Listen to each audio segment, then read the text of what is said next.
G'day, folks. So talk to Andrew Edmondson. He's a professional wheelchair rugby athlete, and where he's competed in the 2016 Paralympics in Rio, Brazil, where the boys won the gold.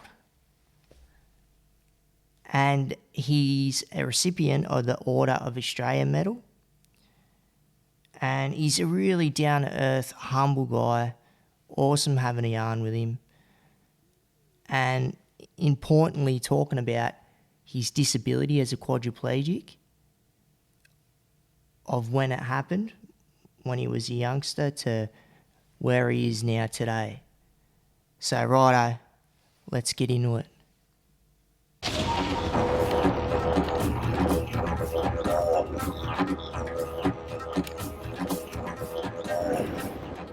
Righto, we're live. Andrew Edmondson, Edmo, how you going, mate? Good, thanks. Wheelchair rugby extraordinaire, Paralympian gold medalist. Thanks for making your way down, brother. Really appreciate it. No worries. Yeah.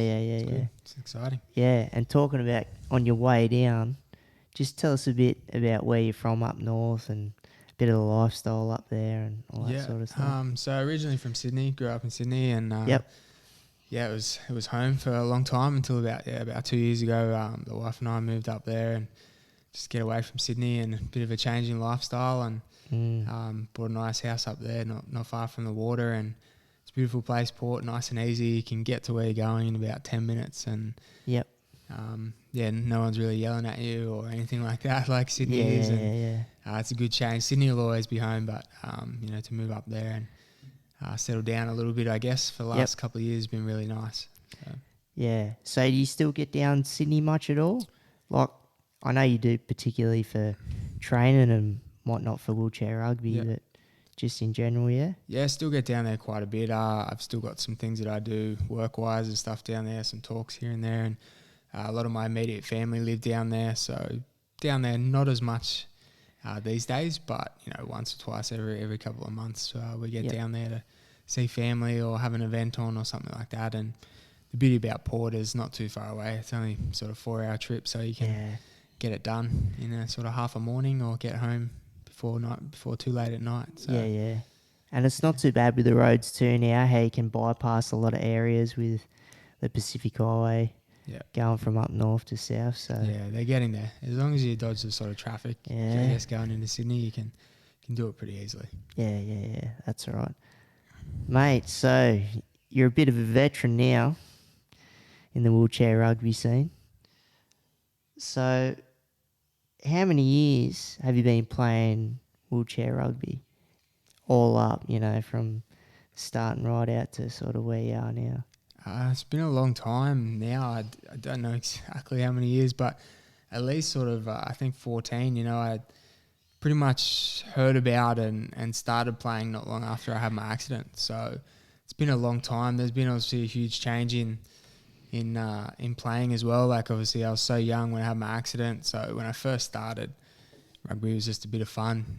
Even back then as a sport, it wasn't what it is today. So just to go out and have a bit of fun, I was still at school, all that type of stuff. So it was just a hobby, basically. And then I got to a point, 5 or 6 years ago where it was really something I wanted to pursue and put all my time and effort into getting, towards playing for Australia. And I've been doing that for the last 6 years. So overall, I think it's been about 14 years of playing, and it's been a long time and it's changed a lot, but it's done so many good things for me so far. Yeah, mate, I can see that, brother. And just talking about your accident and going about that, do you want to just elaborate a little bit on your accident and how that happened and sort of going through life like as a young person with a spinal cord injury and how that affected you and your family and how you're dealing with everything now? Yeah, I guess it's a pretty long story, and it's a long time ago now. It's I obviously spent more time now in my life in a wheelchair than I did as an able-bodied. So I grew up, really healthy young boy. I was really fortunate. I had a great family, great siblings, and ever since I pretty much could walk. Sport was a huge passion of mine. I was very outgoing. My family was very much into sport and doing things, being active, being outdoors. And ever since I can remember, I loved the competitive side of sport and loved rugby, loved cricket. I played pretty much any sport that I could get involved in when I was younger. Cricket.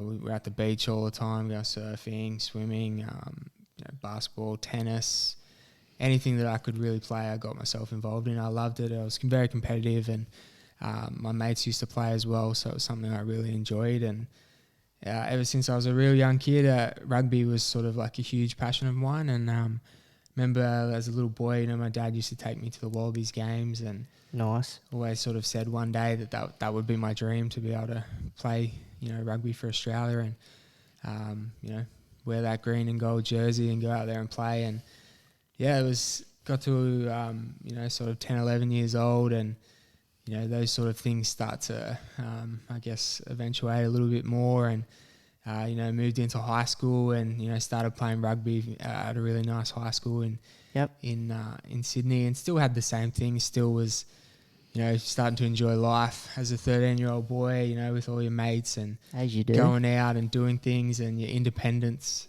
at that sort of time. And just started this high school second year, so started year 8 and was very much into footy by then, just being around my mates and starting to train and do a few things to be a better rugby player. And it was about the third week of my year 8 high school, and just a regular day at school.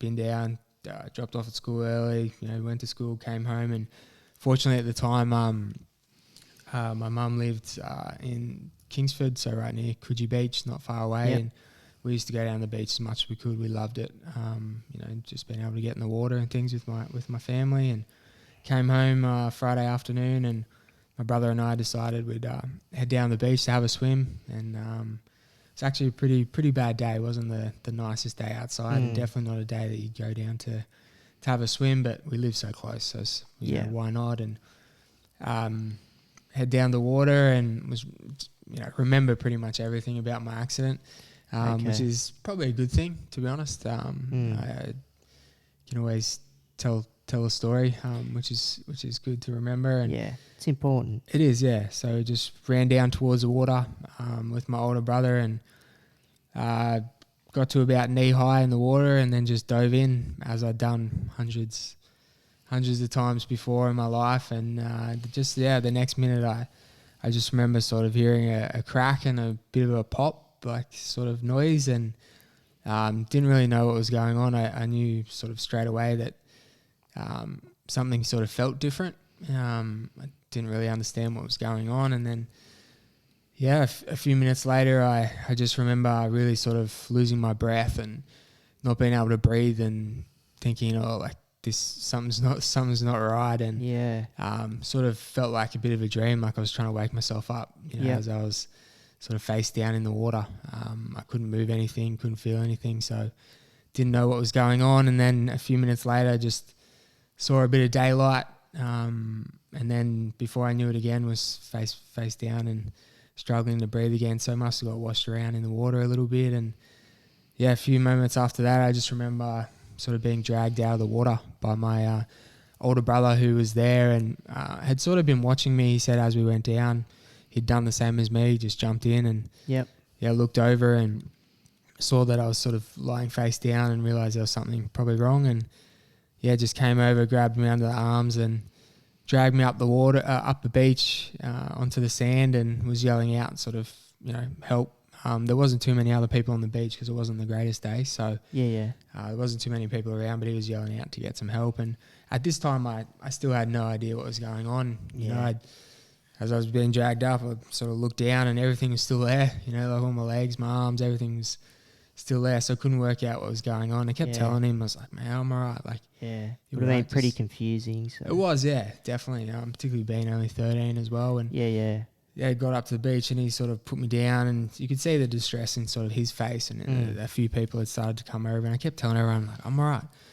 Like, don't worry about it. I'd fallen over thousands of times before as a young kid, and you always get back up. And I was just kept telling everyone, it's all right, just give me a couple of minutes, I'll get back up. And then, nothing was moving. I couldn't move anything in my body, couldn't feel anything. The only thing I could move with my eyes and my mouth, and I probably swallowed a bit of water, so I was struggling a little bit to breathe. But just kept telling everyone I'd be okay. And it was probably a couple of minutes had gone by now, and some off-duty lifeguards from up the beach had heard about what was going on, a bit of commotion, and come down and saw what had happened. And for that was probably the first time I sort of started to worry a little bit, because I saw them come down, and instantaneously, you know, they know the procedures with spinal injuries and things. That's right. They might have seen it before. Yeah, so. for sure. And straight away they started doing a few tests about feeling, and I couldn't really feel much at all. So they were doing all the types of things to prepare me to go up to hospital. And that was sort of the first time I went, oh, something's not right here. But still being so young, previous to having the accident, I didn't know anything about disability, about spinal injury. The only thing I ever knew about wheelchairs was my great-grandma had one, and when we used to go visit her, we'd jump in it and muck around. That was the only thing I knew about disability or spinal cord injury, and it probably the same thing for my whole family. So instantly they obviously had no idea really what was going on. So from there got taken up to hospital and taken sort of straight into Prince of Wales Hospital, which wasn't far away from the beach, and got there, and all the spinal procedures that they do these days that you see everywhere was going on. You know, I was in a brace, and they were doing all this and that. And as soon as I got there, did they put you in traction or a fusion or? Not straight away. So as soon as I got to the hospital, went straight to have some scans and things. And that was the first time that I sort of realised that this could be a little bit more serious than I thought it was. And they took me off. I think it lasted maybe a couple of hours, an hour or so. Came back, and the first sort of sign that there was something majorly wrong was when they sort of came in after those scans and sat down with my family. Had arrived at the hospital by then, my mum and dad, and pretty much flat out came in and said that your son's he's broken his neck pretty bad, and he'll most likely not be able to walk ever again or have feeling from his neck down. So that was the first time that I sort of realised, like, oh, this is pretty serious. And only from the reaction, I guess, from my family did I really sort of understand that. Like to say, my mum and dad sort of take that information on board, really hit home for me that, this is pretty serious. Something's going wrong here. And then I guess that was the start of a pretty long journey into hospital. But straight after that, I was so young, I didn't have the capability to make decisions about what to do. So that was all based on my family. So my mum and dad had to decide whether, I needed to have surgery or just to wait and see how it all went. And then, the next week or so was pretty much a blur to me now. I did go through the process of getting in traction, because I believe there was some swelling on my spine as well. So I was in traction for a couple of days and then was taken off to surgery. And do you mind explaining just what traction is? So basically, when anyone sort of has a spinal cord injury, obviously it's like breaking any bone. There's a bit of swelling and fluid and things happening around the site. And where I broke was C5, C6, which is right in behind your throat. So what they do is basically lay you flat on a bed. They screw some bolts into either side of your head, and they hang some weights on some sort of pulley system at the top of the bed that just lengthens that spine and takes the pressure off it. Obviously, because one of those vertebrae or a couple of those vertebrae were broken, so they didn't want to compress that spine. They just wanted to sort of take that pressure off a little bit more. So that I vaguely remember. I definitely remember the sensation when they were screwing some big, thick bolts into the side of your head. So it wasn't very fun at all. But that was... big titanium ones going straight in. It wasn't much that I could see. I was lying flat on my back, so I couldn't really see too much about what was going on. But I think that lasted a couple of days before my family decided that surgery was the best option to potentially fix my neck. So that's what I was sort of whisked away to do. And what they do is that they cut through the front of my neck and took some bone out of my hip, reconstructed the vertebrae, put some bolts and screws in there, and sewed it all back up. And next thing I remember, was just waking up in intensive care.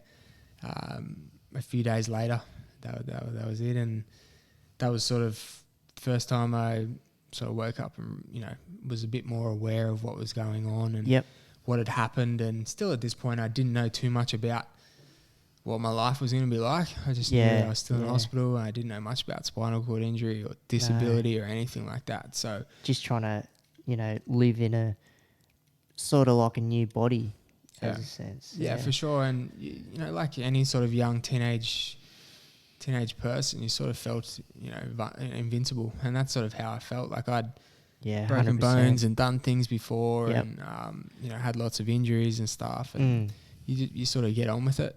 But this one was waking up in a hospital with tubes coming out of you everywhere, surgery, and everyone around you looking sad and depressed was like the first sort of daunting part of what was to come, which for me, the next 12 months after that was by far the hardest 12 months of my whole life. And that both physically and mentally was the most challenging part, from that day forward. So within that 12 months, was that all spent in Prince of Wales, like with intensive care, the general spinal ward and rehab as well?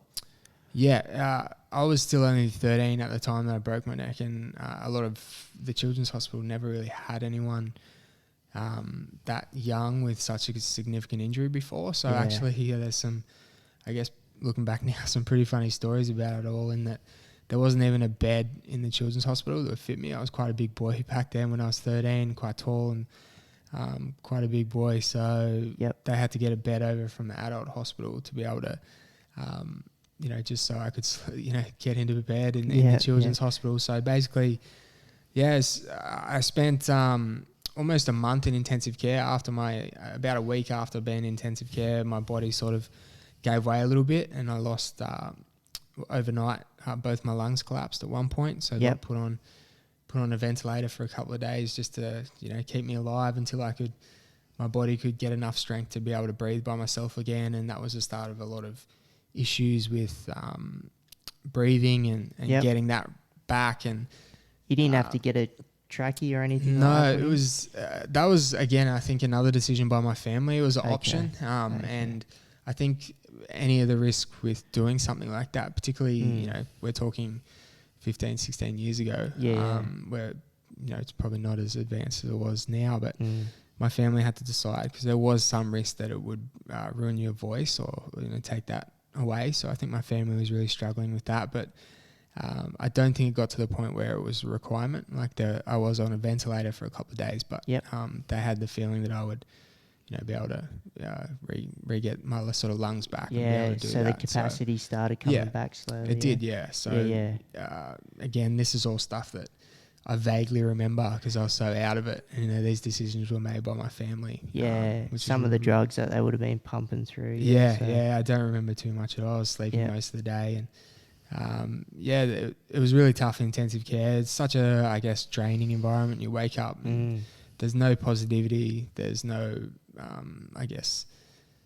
happiness. There's not much really going on in intensive care that's really cool, and particularly being a young guy and so oblivious to what had happened and what was ahead of me at the time. It was just really sort of, I guess, scary. You wake up and you're like, I don't really know what's going on at all. And did you ever have the feeling, like, because with myself, when I'd be laying in the bed and you'd wake up and you'd try to move, just like an automatic reaction? Did you ever have anything similar like that at all?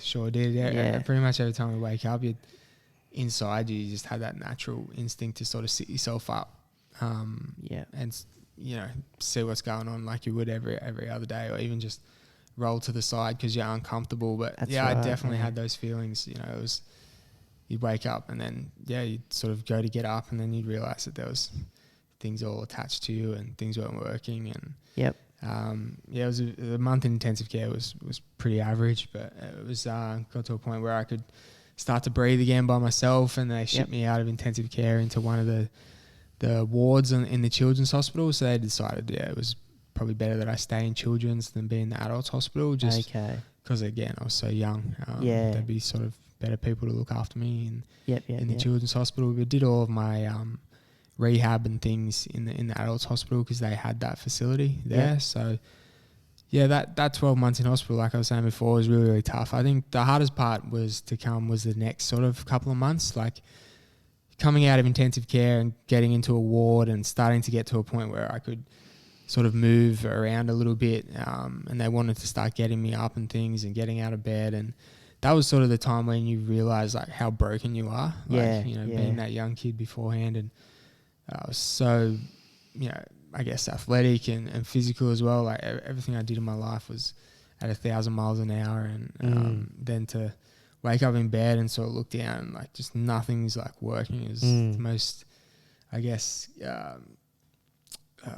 it was just a tough feeling. Like you just feel broken. That's like right. You really and do. Sitting down with the occupational therapist and trying to learn how to, grab a glass of water or just how to pick up something simple because hand dexterity or your arms might, they're not working like they used to. Yeah.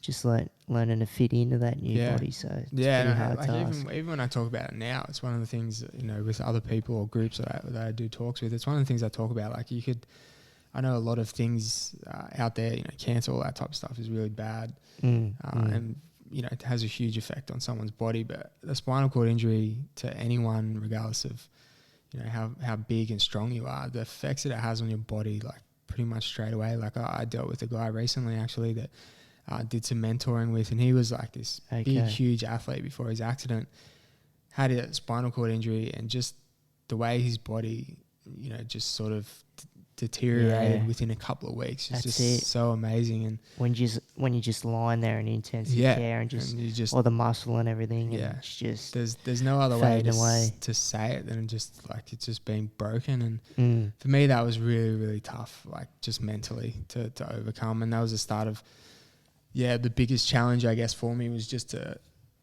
comprehend that the whole wheelchair thing, like being in a wheelchair, and the only way that I could get out of this bed was to get in a wheelchair and go out. And for me, that was just, it was shattering. There was people coming in to visit me. I didn't want to see anyone. I sort of hated the whole idea of it. I remember the first time that I got out of bed and was in a chair, and they took me up to the shops and just to get out and go cruise around, and it was like the world was just on top of you. Like everyone's looking at you. That's it. Eyes are coming left, right, and staring center. at you.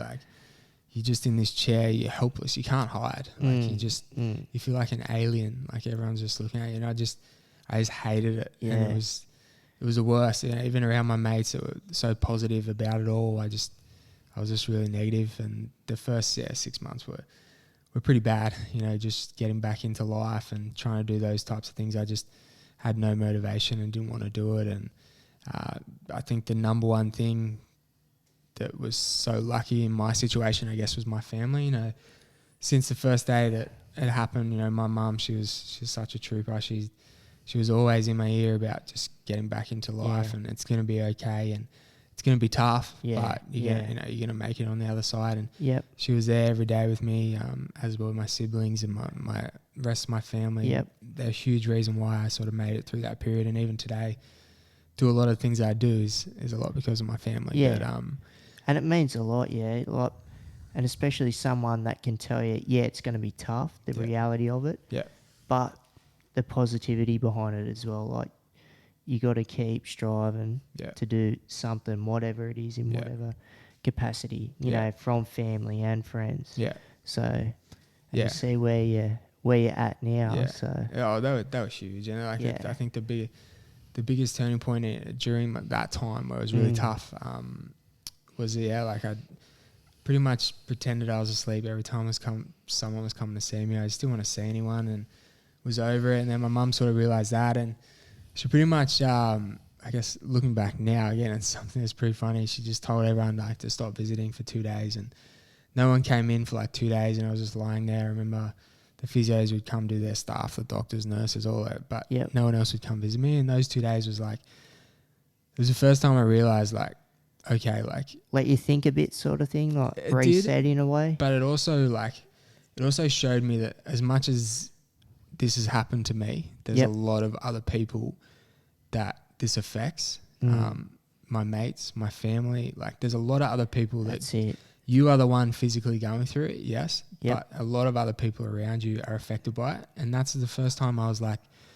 100%. you know what, like I need to get through this so Yeah. that myself, I can Yeah. have a good life, but so that everyone else around me can be like, Yeah, it's I a guess whole ripple effect it of how it does, just yeah. touches everyone from Yeah, your it family does. to your friends. And that's what it was about. It was like Yeah. doing it for me personally, but like, you know, for all these people that are looking out for me and want to see me get my life back, you know, this is a good way to show them. So Yep. that was a huge turning point in me getting back to, you know, I guess who I am today. But another thing was finding wheelchair rugby as well, which was something that I found while I was in rehab. And yeah, since that day as well, that's changed my whole perception in a good way. 100%. And going back to what your father said about wearing the green and gold. Yeah. And that's come to light. The truth is there. Yeah, that was it. Like, I remember in hospital and doing the rehab, going through all that stuff, and it'd been about 8 months since my accident by then, and I regained a fair bit of strength in my arms and my upper body, and had gotten to a point where I was not comfortable with the situation, but aware of what needed to be done for me to be, you know, happy and for me to have a life, and Yep. was doing as much as I could to get some independence, which was huge for me. Like, I really just wanted to get some independence back. And I was in rehab one day and a guy came over and showed me a video of wheelchair rugby.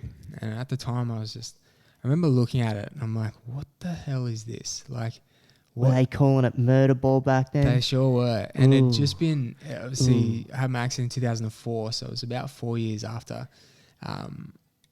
So I was just in rehab one day and a guy showed me a video of wheelchair rugby, and I remember seeing it for the first time, and I thought it was the craziest thing I've ever seen. There's a couple of guys in wheelchairs like pushing around and smashing into each other. I'm like, what the hell is this? Like, what is he showing me? I didn't even think it was like, were you thinking like real? Like it was, these guys have gone through, probably had fusions, metal in their neck. Yeah. They're getting thrown out of the chairs.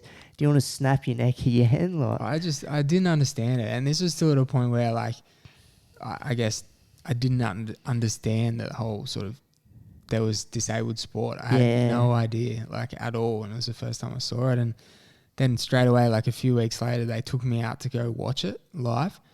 I remember getting there.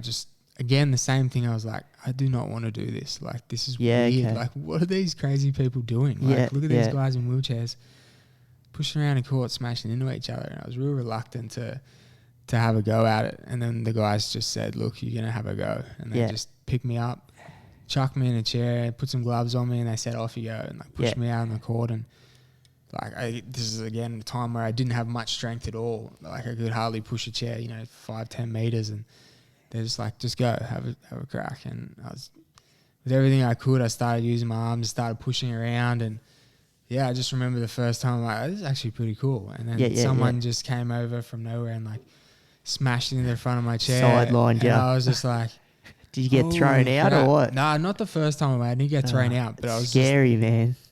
It was scary, but it was also like pretty cool. Yeah, like, yeah, it was yeah. the first time I went, like, okay, Bit of excitement. That's pretty cool. Like, yeah. And that was another turning point in my whole journey, I guess, because I went back to the hospital that day, and everyone that was around me, my family, the nurses, my mates that would come visit me, I'm like, have you guys seen Wheelchair Rugby? Like, have a look at this. Like, how cool is this? And I'm like, I'm going to try and do that.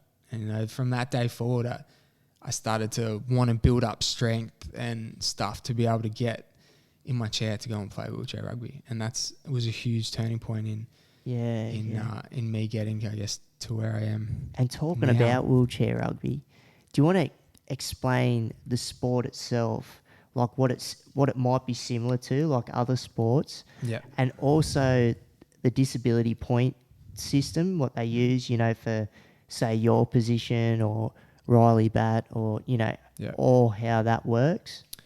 Yeah, well, the good thing about wheelchair rugby is that, there's so many good things about it, but I guess the first thing is the sport that it is, it is like nothing else in the world. It really isn't. It's called wheelchair rugby, but it has very little to do with rugby. I guess the only thing, the main association with rugby is the physical side of it. Yeah. But it was developed in Canada, so it's got a lot of American style sports involved in it. Yeah. So basically it's played on a basketball court, Mm-hmm. just a regulation basketball court.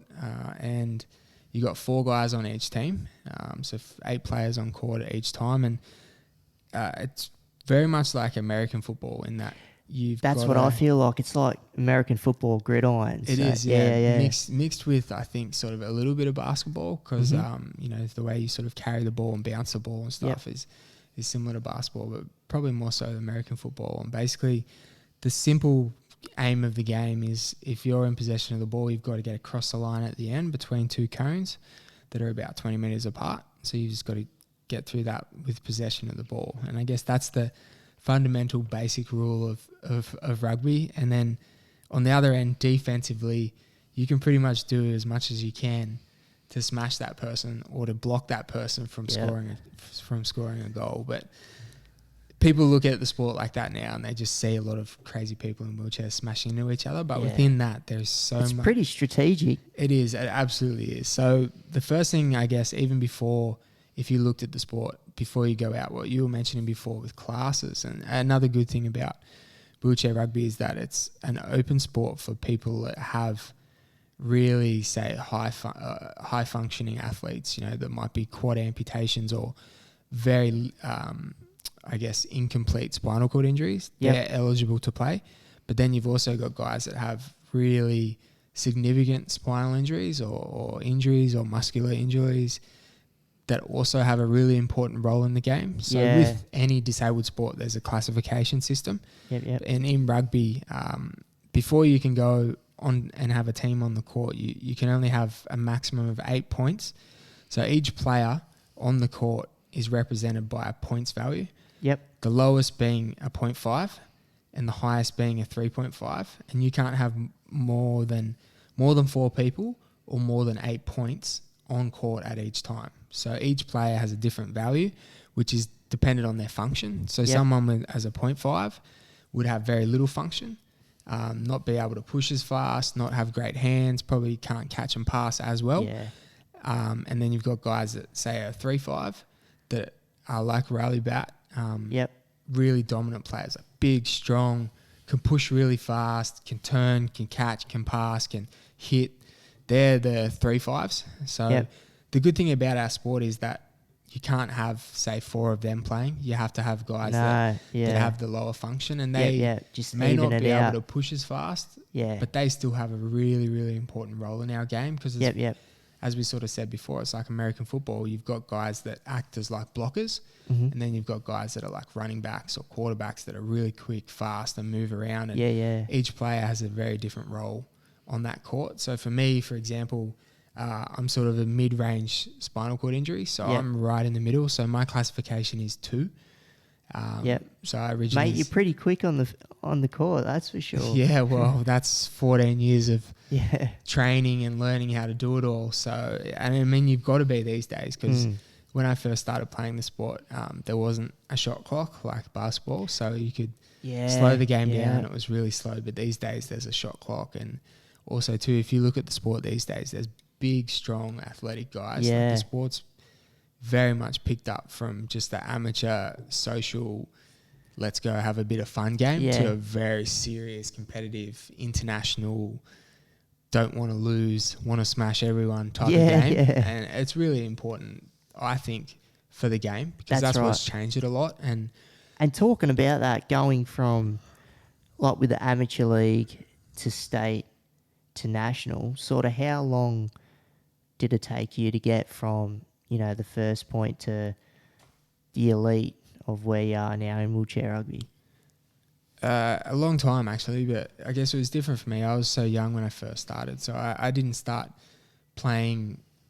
I guess I started playing socially about a year and a half after my accident. And socially, I mean, once a month would go and play on a weekend. You know, I hadn't even got my own chair by then. It wasn't until a few years later did I buy my own chair to be able to play. And it's probably when I was about 16, 17 years old is when I started to take it a little bit more seriously and started doing a little bit of training and got to play for New South Wales. So I got to travel around Australia a little bit playing against the different states. And I was Go still the so young. Gladiators. Oh yeah, the Gladiators. Shout out. Yeah, shout out. I was still very young, so I was, like my mum used to have to travel with me to help out, and that was, I guess, a little bit annoying, just not being able to have, I guess, that sort of freedom to be like the other players. As most of the guys I was playing with are a lot older, so they were all very independent and had done lots of things themselves. So for me, it was very different, and I still, at the time, wanted to finish school. I wanted to go back to school and finish school and be with my mates.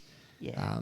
And that was really important to me. And then when I finished school, took up rugby a little bit more, like started playing a bit more, started training a bit more, started, taking it a little bit more seriously. But still at that time, had decided to go to uni. So it was still just a hobby for me. And then after I finished uni, I actually watched the games. So it was on TV for London in 2000. When was London? 2012. 2012 was London. And I watched it on TV, and some of the guys that I played with and against were playing in the Paralympics. And I was just like, that's so cool. And they won the gold medal. And I was just like, that's awesome. And pretty much from that day forward, I was like, that's it. I'm going to, I knew a lot of these guys that were doing it, that were playing. I was watching them play. And, months before I was playing with them, I'm like, okay, I need to take this a bit seriously. So, I was still 21, 22 years old at the time. So, I was having fun. I was at uni, partying and going out and doing things as you every do weekend. as a young That's fella right, still. and rugby wasn't a huge concern of mine then. It was just a bit of fun. And then about after 2012, it all changed. I'm like, I wanted to make the Aussie team. I wanted to get, on that Australian team, get fit and healthy and play and make the Paralympics, because that, as a little kid, that was my dream, to play for Australia. And that was a time where I'm like, okay, well, I can do this, and changed everything in my life. Pretty much quit the job I was doing, went back to part-time work. Didn't do much uni work, and just focused on rugby. And I was just getting fit, getting healthy, training. And for me, it was 2000. I started on the team late 2013. And have been lucky enough to be part of the Aussie team since then. So it's been quite a few years now. Yeah, you've been there a while. Yeah, so pretty rigorous process to get into the team and the selection and all of that sort of stuff. Or? It is, but it's a good thing. Like, the sport has changed so much in the past, and these days you do have to be fit, you do have to be strong, you do have to look after your body.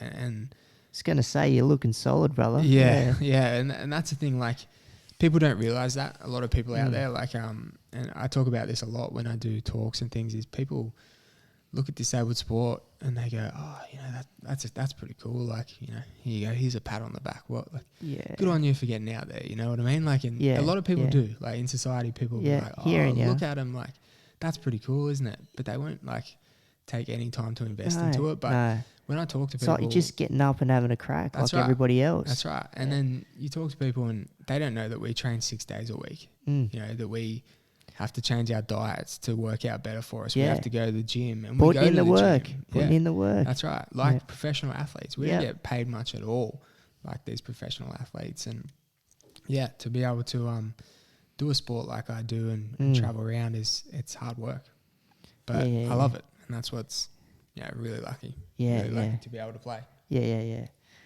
So Paralympics. Oh, actually, before we jump into the Paralympics.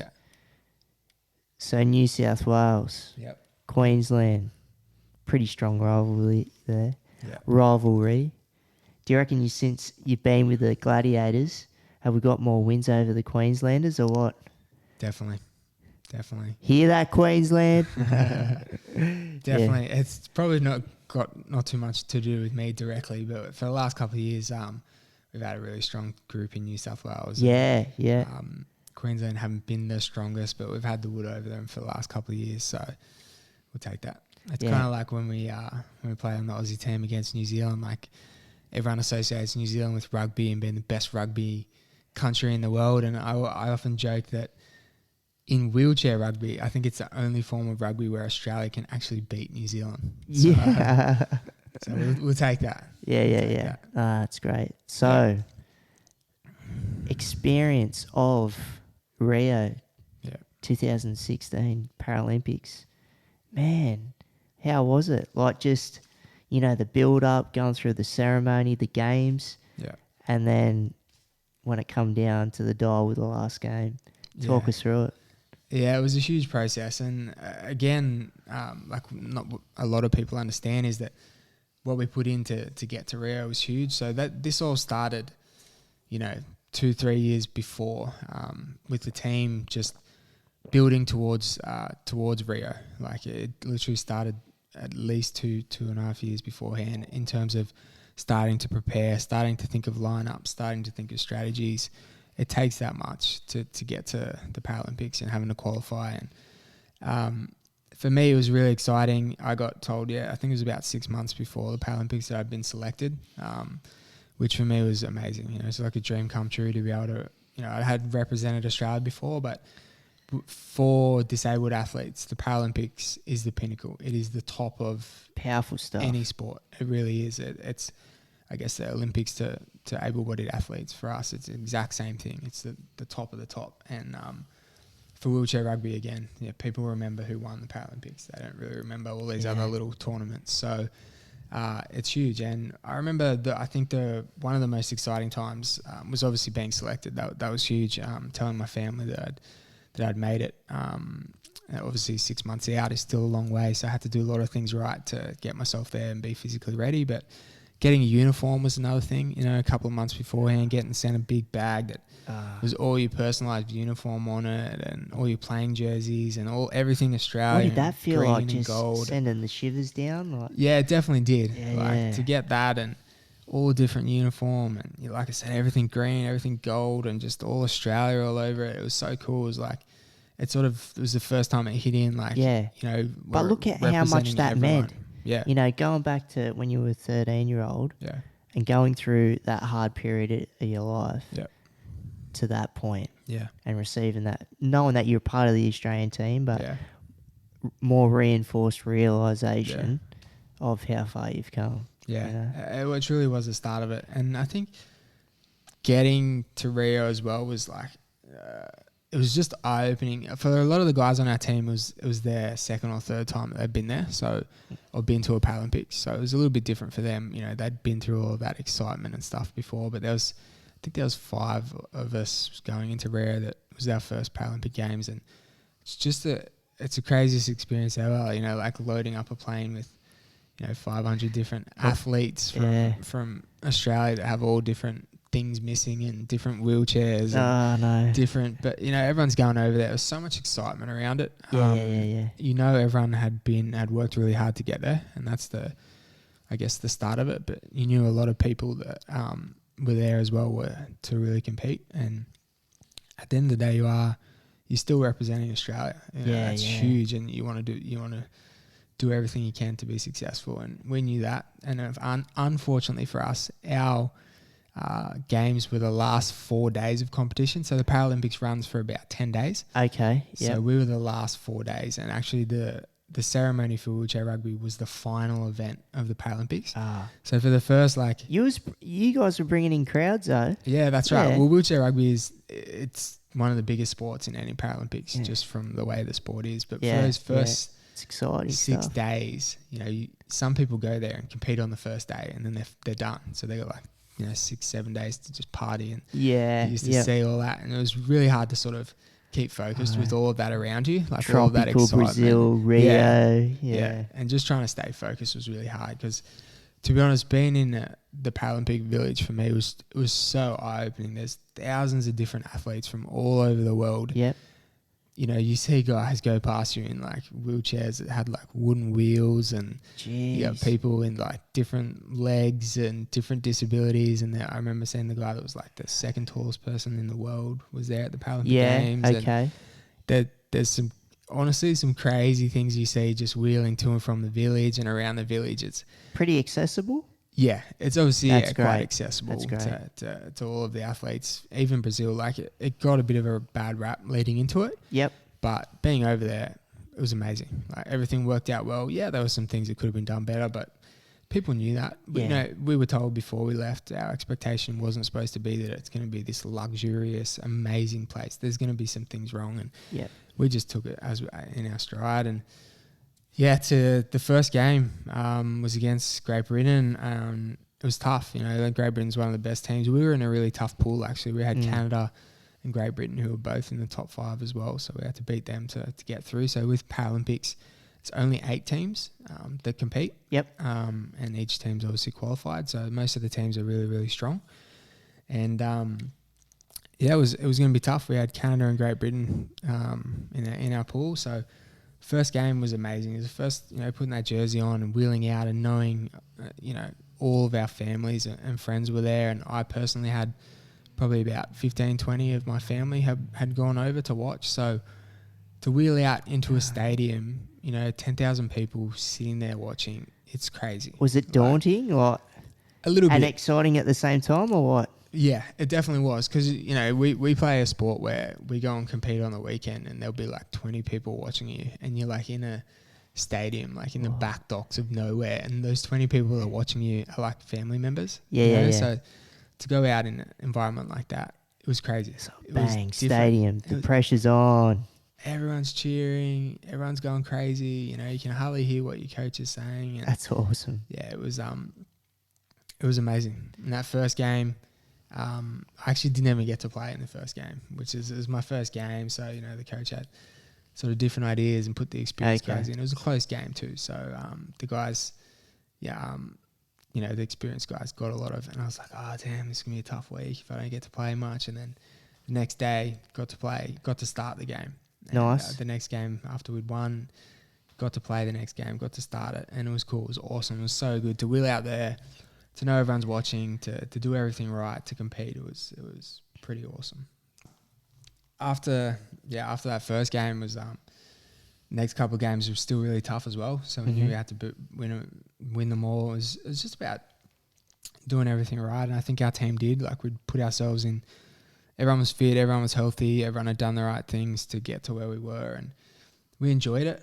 It was different. A lot of teams go there and they're probably a bit scared, but we had big expectations on us going in as the number 1 team in the world and back previous Paralympic champions. So there was a lot of pressure strong on our team, but it didn't really affect us at all. Everyone was having fun. It was tough, but everyone was doing the right thing, and then made it through to the final, which is it all just sort of went so fast. But playing a game every day, and then getting to the final on the last day, it was weird.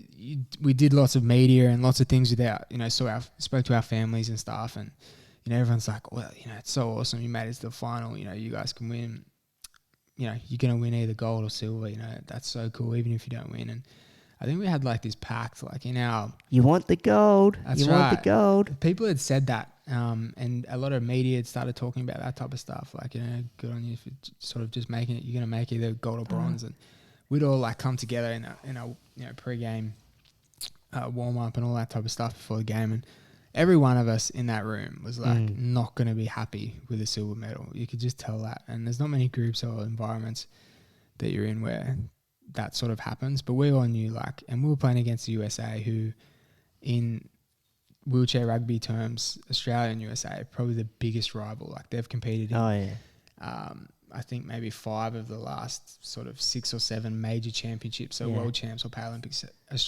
Australia's versus USA in those finals. So it was a huge game. I was sweating for you watching it from home, Yeah. It's pretty excited, but it looked like it was pretty close. Definitely here was. And there. So I was like, definitely man. was. We knew it was going to be a tough game. We knew we were fit. We knew it would come down to the last games. We didn't know it would go to double overtime, but we it was an amazing game to wheel out in front of that final and the whole ceremony. And this time it was fully packed. There was 16,000 crazy Brazilian fans, and fortunately they were all cheering for us. They weren't really cheering for the Yanks, so it was good. We had most of the Brazilians were wearing their green too, so it felt like we had at least 12, maybe 13,000 of those crowd were for us. And it was amazing. You couldn't hear a thing. Like, I actually was fortunate enough to start the game, so even when you're on court and like guys are passing you the ball, you couldn't hear the ball. Like, you couldn't hear them calling out for it to come. You just had to know it was coming. It was crazy. And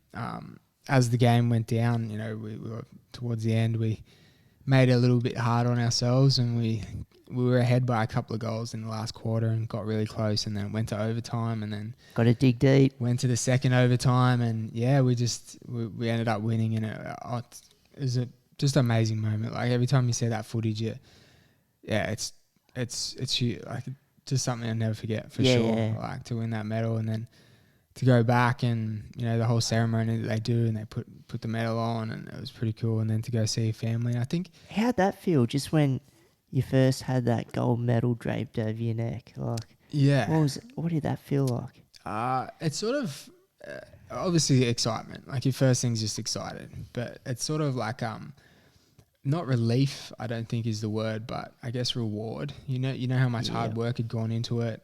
All of us, like as a team, every one of us had put in a lot of hard work and worked really hard and done everything that we could to get to there and to achieve that. And it was amazing. Like to look around and see all your teammates, all in that same situation. It was pretty amazing. And sitting there and looking up at your family, and like my family that was there had been through everything that I had since I was a little boy. To look up at them while you're getting that medal put on you, I was like, it was pretty amazing. Something I'll never forget. And to be able to share that with them, and like I said, they're a huge reason why I got through my situation, but also why I was there. Even to this day, they still support me with everything that I do, and they're a big reason why I pushed so hard to get to something like that. It was they're a huge part of it, and it was pretty cool to have them there.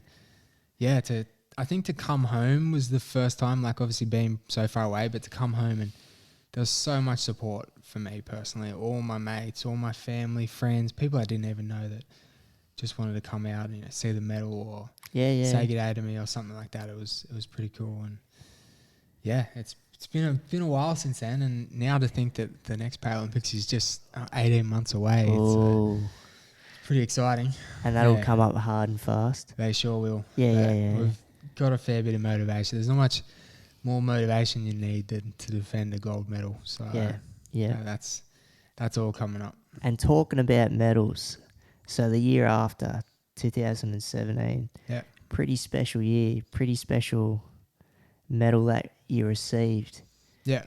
Do you want to talk about that one? I think I know you're talking about the OAM. Oh yeah. Yeah, that was pretty cool. It's it's something that comes with obviously getting a gold medal, being a Paralympian, and it's pretty cool because it's I guess it's hard to sort of it's a little bit difficult in that everyone I feel that was at the games is a huge reason why it's so successful, and they're representing Australia, and it's great. And just because they didn't win a gold medal doesn't mean they're not as worthy, I guess, as someone else. So that's a little bit challenging, something to think about. But it would have been overwhelming in that sense. Yeah, a little bit, because I know some of the guys quite well that competed in other sports that didn't obviously medal, but still gave it everything they could, and obviously didn't get that OAM. But that's pretty cool, and something that I'll be able to have for the rest of my life. That for me, I guess, as a very proud Australian, is something that is pretty cool to me. Cool, more than cool to receive the Order of Australia medal is more than cool. Yeah. I was pretty lucky, and all the guys off the team got that as well. So it's something we'll all be able to remember together. Yeah. So going back to last year, 2018, lost out the World Championships to Japan. Yeah. What happened there? I was hoping this wasn't going to come up, but it's all good. That's honestly, even with the guys now, something we don't really talk about that much. It's sorry, man, putting you on the spot. No, it's all good. It's good. I've talked about it a fair bit before. It's just one of those things. It wasn't anything to do with, I guess, complacency or anything like that. We knew Japan were a really tough team. Yeah, they'd beaten us many times in the lead up to that tournament. Yeah, we'd beaten them a few times as well, and we didn't go easy on them. It was just one of those days, I guess. When you're the number one team in the world and have the reputation like the Australian team does, no matter what team you're playing against, they step up. They're coming for you. To put it, as an example, like in rugby, like every team that plays against the All Blacks just plays that little bit better because you're playing against the All Blacks. You know? that's similar to what we experience, being the Australian Wheelchair Rugby team. Like, a lot of teams step up because we've got some of the best guys in the world and Yep. been a really successful team for a long time. People just want to play better against you. And we'd beaten Japan 2 days before. We'd smoked them actually by like 15 goals. And that was in a pool game a few days before. And then it's just one of those games. It just didn't go our way. The ball bounced every way that would for them. Everything happened. And yeah, the hardest part, I guess, was we don't often get the opportunity to play at home, and all of our family and friends were there. And yeah, it's one of those things that I think as a group we'll actually grow from it. And I think a lot of the guys will grow from that and will feed off it. And to be honest, next year, I hope so, because you're in their backyard. That's exactly next right. year. So we'll Tokyo. go there and take everything they took away from us back. That's our plan. Yep. Mate, so as a Paralympian, number one, just tell us a bit about your exercise regime and what you go through. And number two, sort of, if you can elaborate on like your diet and sort of what you follow through there. Yeah. So with our program now, so being part of the Australian Wheelchair Rugby team, it's a huge commitment. Like, it's pretty much a full-time job. Well, we obviously don't get paid a lot of money for it. We do get some support now, which is amazing. And that's basically through sponsors with Paralympics Australia that help look after us as well. And that's great. It's needed because what we have to go through is really challenging, and it's really hard for a lot of the guys, particularly on the program now, can't really maintain a full-time job because we're away a lot, we train a lot. So basically our program, because there's a few dollars to sort of get you around here and there. There is a lot of the things, our travel and things and expenses are covered these days, which is amazing. Yep. But we do have a big commitment.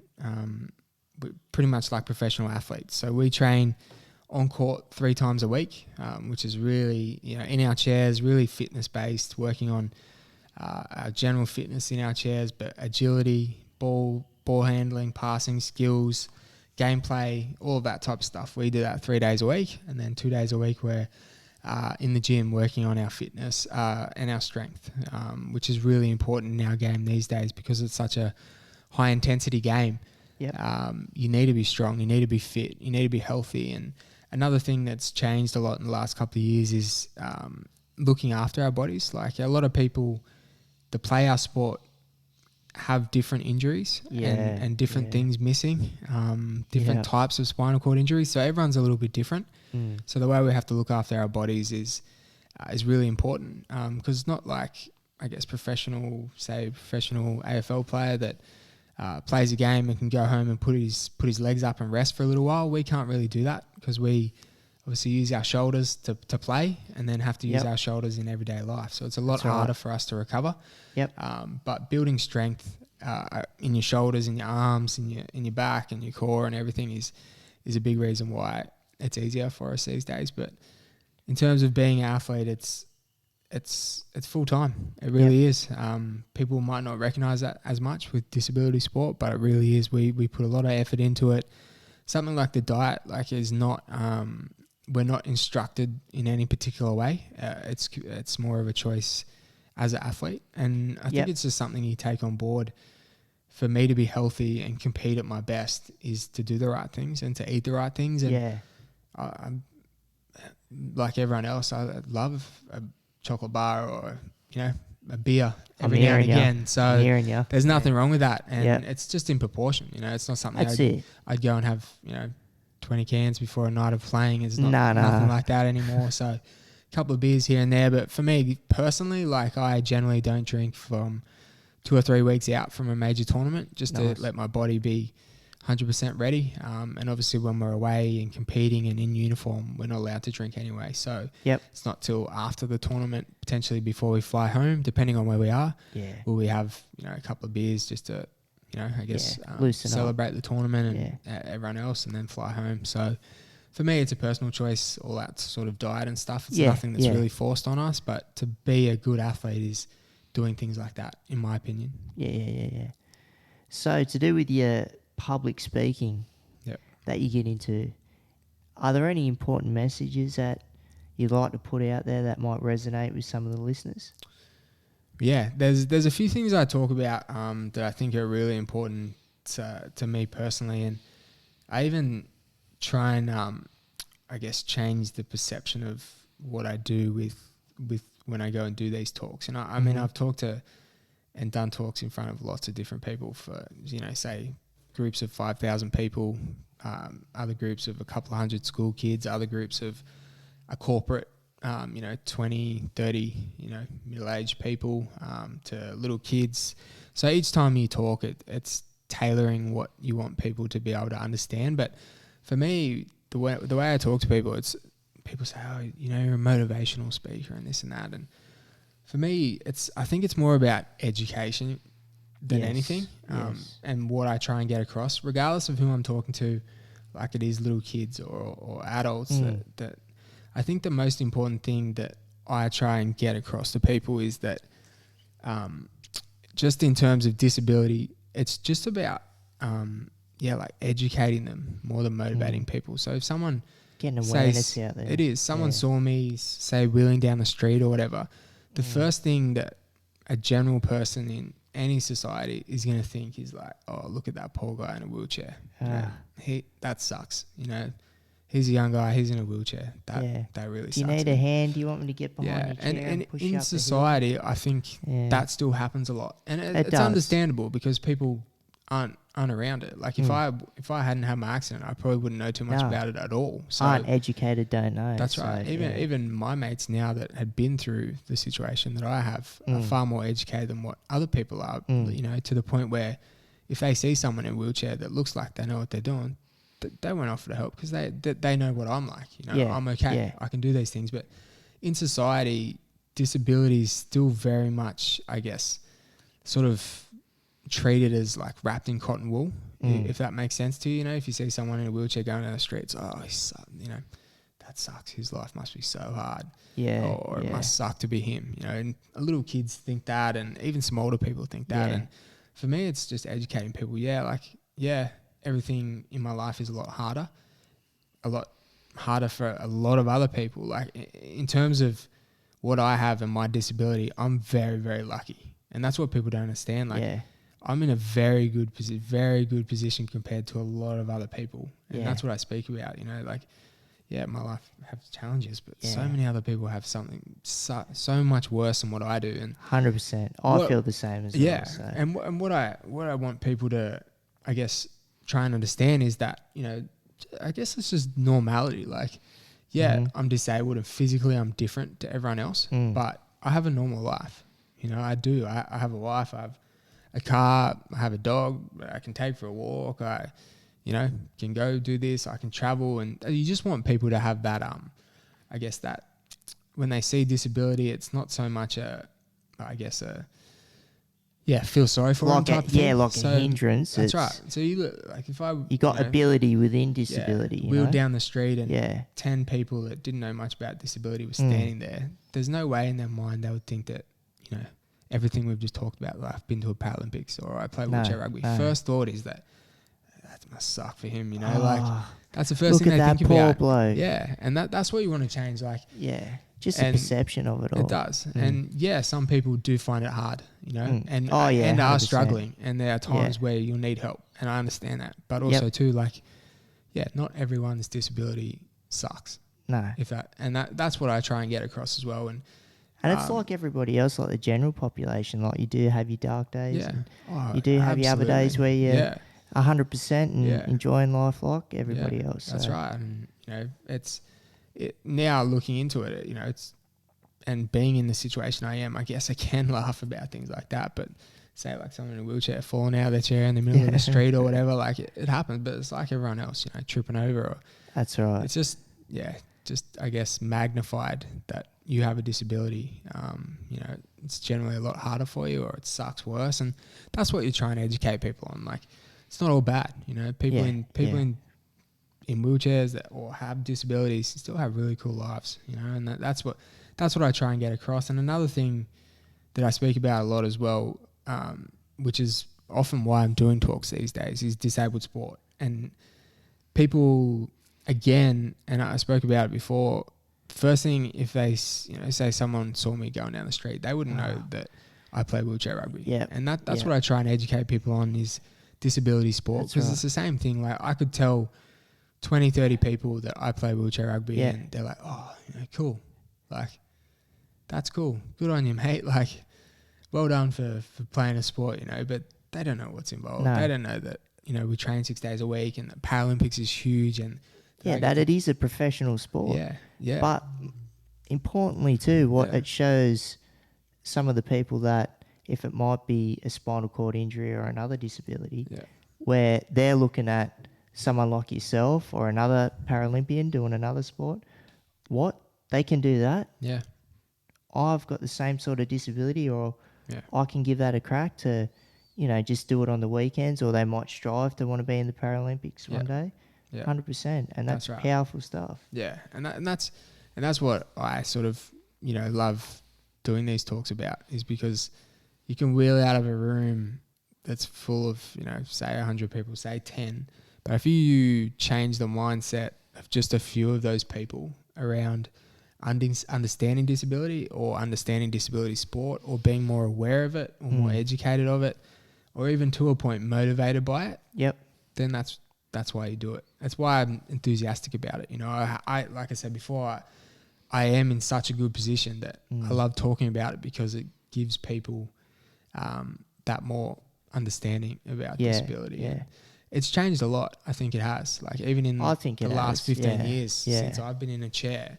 Remember when it first happened? It was a lot different back then. Yeah. And the way people see you, and the way, I guess, society deals with disability. And these days it's slow process, but getting there. Absolutely slow process. I think an example. I think if you went to America, I think they're far further ahead than what we are in Australia in terms of accessibility. Like, a lot of every one of their places you go to over there is generally accessible, or they've got a button on a door that opens up, or they've got, something that's a lot easier to be accessible. I think Australia's a fair way behind in terms of... Yeah, because you were in Arizona a couple of weeks ago, yeah? Yeah, and I've spent a lot of time in America. I lived there, playing over there for 7 months. And in their local comp. That's right. The sort of national comp, yeah? Yeah, in the national comp. Yeah. So, it was... I think and I don't know too much about many other countries, but I know, because I spent a lot of time there, America and Canada as well, far more advanced in terms of accessibility than what we are here in Australia, which is a little bit harder, because it's obviously their cities and things are a lot different to what we have in Australia. Say in a place like we are now, you go down the street and there's, forest, and there's a half done road and stuff. It's a little bit different. Like, if you lived in downtown Sydney, there's still many places where you struggle to go to, where you just wheel along a street and there's no curb cut out there. There's no curb cut out. You've got to go down on the road and through a puddle and stuff. And I think we're a little bit behind, but it has changed a lot. And these days it is getting a lot better, that people are trying to, I guess, accommodate and make it more accessible for us to get around. Yeah. So, moving on to the NDIS, the National Disability Insurance Scheme. Yeah. How's it going for you, and is it working at all? Basic answer, yes, absolutely. That's great.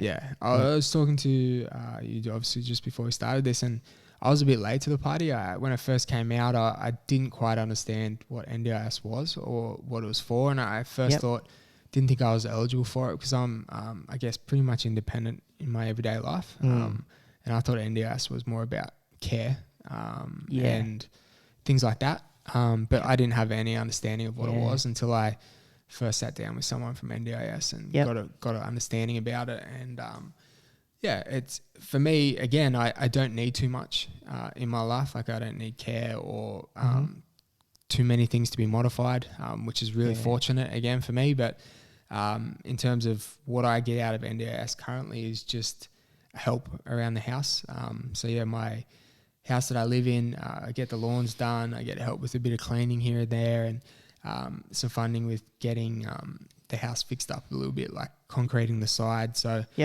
just making it more accessible. Yeah, that's right. For me, fortunately, it's I don't need too much with it, but NDIS has been, I guess, really helpful, and even just for someone like me that doesn't need too much. Yeah, that's great. That's awesome to know that it's working for you. That's for sure. So, are there any foundations or charities or anything like that you might want to mention, or that you're aligned with, that that you've been a part of or anything like that? So Yeah, I guess first off, Wheelchair Sports New South Wales is a huge one. They were a big part of me getting involved in sport. I actually worked for them for a little while in the roadshow thing that they do as well. But they're awesome. You know, they give people like me that are really passionate about sport and had an injury the opportunity to get back into it. And they've got lots of great programs and things for all different types of sport, not just rugby, not just basketball, but any type of sport or outdoor activity that you want to get yourself involved in. They're a really good pathway for you to just get involved with it. Whether you want to take that to the next level or not, it's up to you. But for Wheelchair Sports New South Wales are a really cool organisation and someone I've been, I guess, associated with for a long time and love helping them out because, they gave me the opportunity back when I guess needed it. So they're someone that's really good. I also worked for a long time with the Cauliflower Club, which is a rugby charity. I was actually working for them as well for a fair few years as well, that raise money for people that have spinal cord injuries and do a good job of creating awareness around disability, but also the association with sport as well. So in case you haven't noticed, a lot to do with sport. Most of the things that I do in my life, but they're pretty much the two things that I've done a lot with of late. Can't really think of anything else right now. Well, mate, do you have time to breathe or what? Like, you're pretty busy, pretty full on. So, what do you do like in your downtime? Like, what does Edmo do like in his spare time, if there is any at all? There is some spare time. We do travel a lot. Like, for example, this year we've got, I think, 6 international trips overseas, places like we've been to America already this year, and we're going again in a month. Towards the end of the year, Japan, Korea, New Zealand. So we've got lots of trips away, and plus all of our domestic trips, to Melbourne, Sydney, Queensland, all that type of stuff. So a lot of the year is taken up with my rugby these days, which is a good thing. But for me, just when I'm home, I just like being at home. You know what it's like? It's every now and again you get a weekend now where you don't have to do too much. People are like, oh, what are you up to this week? I'm like, not much. That's pretty boring. I'm like, nah, that's awesome. I just want to chill at home. With my dog, with my wife, spend a bit of time. We live in an awesome place up there in Port now, and I love being outdoors and doing things. So, whether it's going down to the beach or taking the dog for a walk or going for a 4-wheel drive, anything that I can do outdoors is pretty cool to me. But I guess the most things I sort of prioritise when I have some time is my family, really. That's great. My brother and sister both have kids now, so I've got some nieces and nephews, and I love spending time with them. So any opportunity that I get to have with my family, I enjoy that very much. That's awesome. Brother, and to cap it off, so how can people get a hold of you to do with your public speaking or anything to do with Wheelchair Rugby, or is like to do with your social media front or anything like that? Do you want to throw some of that out in the atmosphere? Yeah, well, you mentioned a couple of times my username on Instagram. I'm not huge on social media or anything like that, and I try to, but look, I love doing public speaking. Whatever reason it's for, whether it's for talking about disability or talking about something else or some motivational stuff, whatever it might be, I love that. So I'm sure I'll get my email and stuff across to you. But look, anyone that's interested in anything that I do, I'm more than happy to talk about it. I love talking about it because the more you can, the more people know about it, about sport, about disability, and the more you can get that out there, in my opinion, is better. And that's honestly a big reason why I'm here today as well. Like, you're a pretty good bloke, but it's also about just spreading the word about everything, about disability, about sport, about everything. So sharing the love, brother. Sharing the love. I'm sure you'll put up some sort of tagline now on the video that people can come give me a follow or whatever. That's it, mate. Because what I'll do, and for listeners out there, or if anybody's watching, I'll put some tags and some links either on YouTube or through the actual podcast itself. So Edmo, much appreciated, mate, for you coming down from Port and having a yarn for me, being the first guest on Keep Rolling. And I'll look forward to getting you on again. Yep. And Tokyo, we're coming for you. Yeah, we're coming. Nah, thanks, mate. It's all good, and I love being part of it. And hopefully come back when there's thousands of people watching. Beauty. Be Cheers, good. mate. Thank Appreciate it.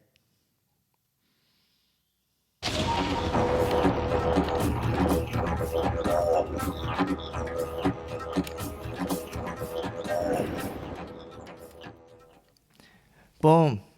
First episode down. Hope you liked it.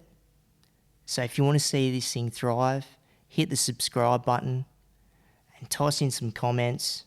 Be greatly appreciated. And if you want to get in contact with me, you can get me on Instagram at streetrollingcheetah, or email, you can get me on one word, streetrollingcheetah@gmail.com. Righto. So we'll see you on the next one.